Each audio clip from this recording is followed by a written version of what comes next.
dyan, sa Saudi, sa Arab country. And mega love shout out sa inyong lahat at shout out din sa aking friend na nasa Korea, si Buena P, ang aking member.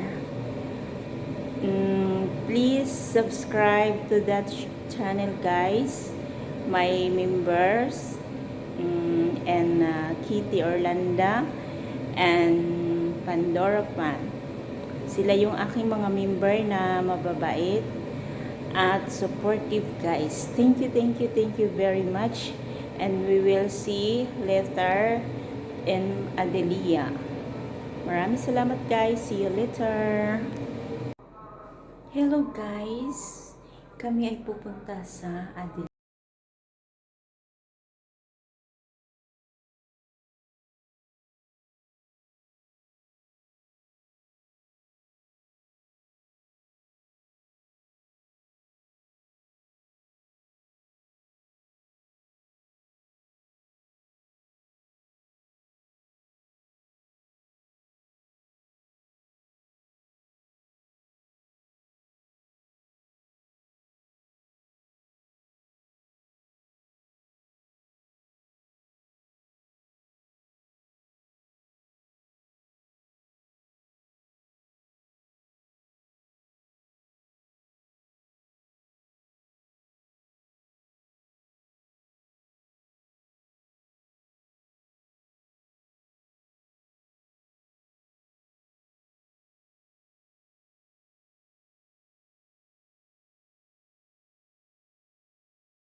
Nandito ako sa Kuwait.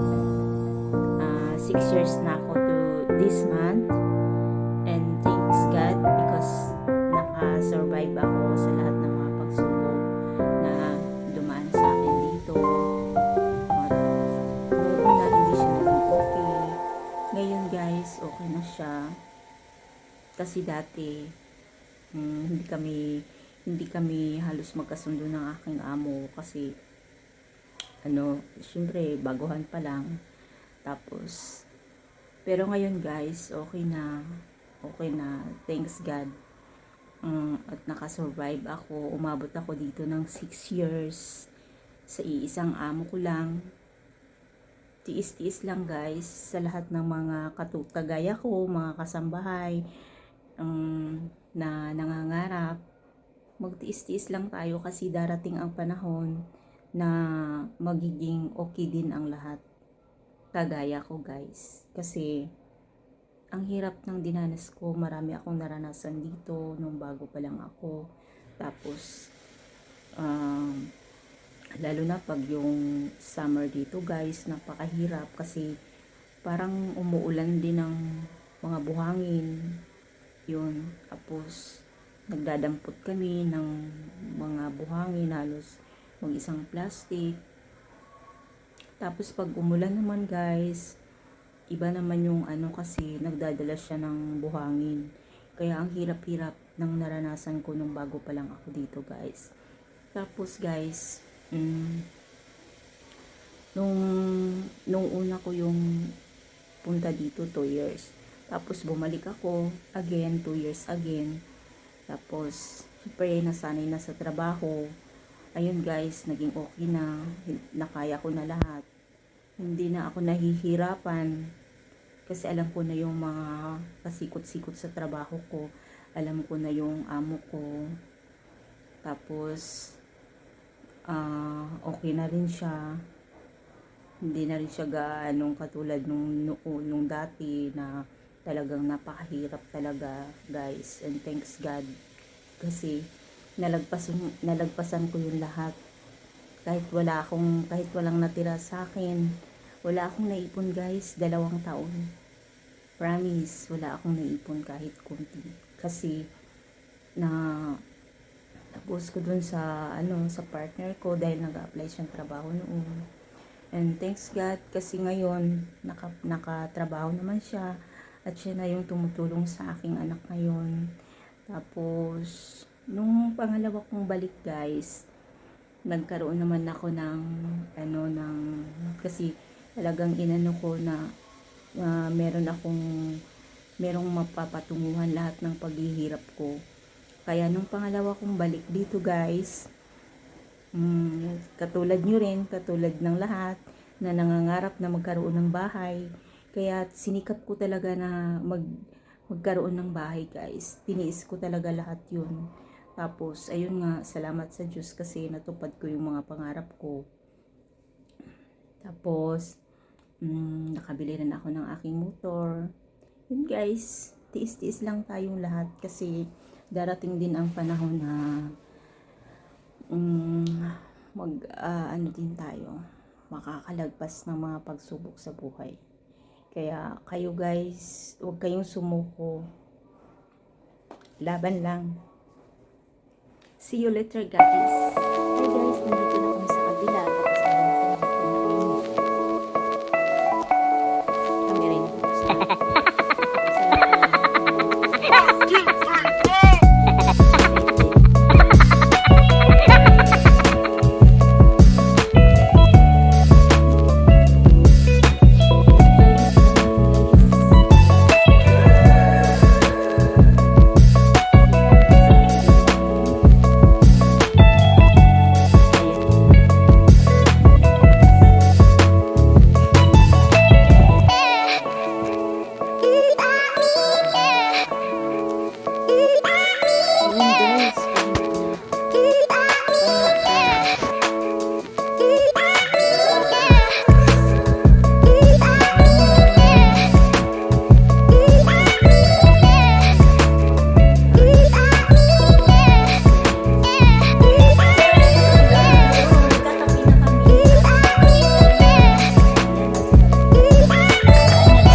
Hello guys, pupunta ako sa Kuwait. Japia. Ayan.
may nahimatay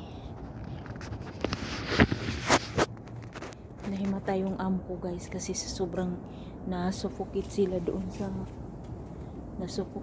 doon sa ano, sa the fire nila doon sa labas, madilim na. Papasok na ako dito sa ayan guys, maghihintay kami dito sa amo ko kasi dinala siya sa ospital.